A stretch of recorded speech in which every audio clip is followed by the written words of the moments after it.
میرا مقطع سن کے جائیے، مقطع سنیے گا۔ شعور علم و فن منظر جسے حاصل ہو دنیا میں، شعور علم و فن منظر جسے حاصل ہو دنیا میں، خود اپنے شعر پڑھ کر بھی سخنور کاپ جاتا ہے، خود اپنے شعر پڑھ کر بھی سخنور کاپ جاتا ہے۔ ایسا بھی مطلب ایک شعر ترنم سے سنا رہا ہوں، اس کے بعد زحمت تمام اپنی جگہ لے لوں گا۔ ستارے یوں ہی نہیں، ستارے یوں ہی نہیں احترام کرتے ہیں، ستارے یوں ہی نہیں۔ امتیاز بھائی 4 مصرے سنے گا آپ کے والد محترم کے، مطلب ان کے حوالے سے، آپ مرحوم میں نہیں کہہ رہا ہوں، 4 مصرے سنے گا، حق ادا کرو۔ شاید مشاعرہ شروع ہوا تب سے کسی نے نہیں پڑھے مصرے کہ شعری تنویر میں وہ زندہ ہے، شعری تنویر میں وہ زندہ ہے، یعنی تاثیر میں وہ زندہ ہے، ان کو مرحوم میں کیسے لکھوں گا، دل کی تحریر میں وہ زندہ ہے، دل کی تحریر میں وہ زندہ ہے۔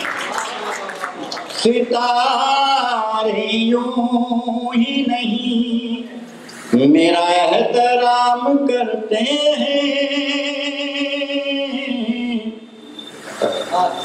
ستارے یوں ہی نہیں، ستارے یوں ہی نہیں احترام کرتے ہیں، میرے چراغ پڑوسی کے گھر میں جلتے ہیں، میرے چراغ۔ ایسا میں مجبور ہوں کہ مائک جو ہے سبھی نے اپنے تجربہ بھی کیا، میں اونچی آواز میں پڑھ رہا ہوں تو اور زیادہ کھینچ رہا ہے میرے آواز مائک، سبھی ترنم سے پڑھنے والے کو مشکل ہو جاتا ہے، تحت میں پڑھنا یا تقریر کرنا الگ بات ہو جاتی ہے۔ بیٹھ کر ایک شعر سنا کے اپنی جگہ لے لوں گا۔ ستارے یوں ہی نہیں احترام کرتے ہیں، شعر سنے گا، جنہوں نے پاؤں کی ٹھوکر میں ہم کو رکھا تھا، جنہوں نے پاؤں کی ٹھوکر میں ہم کو رکھا تھا۔ نام نہیں لوں گا، بہت سارے مطلب شاعری میں کچھ ایسے ایسے نام آگے ہیں، میرا جہاں تک خیال ہے کچھ شعراء کرام یہ بھی کہتے ہیں کہ وہ نام جو لیے جاتے ہیں وہ شاعری ہے، جس کا مقصد ہی نہیں کوئی ہوتا، لیکن میں اشارہ کنایہ میں بات کر رہا ہوں۔ جنہوں نے پاؤں کی ٹھوکر میں ہم کو رکھا تھا، سنا ہے اب وہی، سنا ہے اب وہی بیساکھیوں پہ چلتے ہیں، سنا ہے اب وہی۔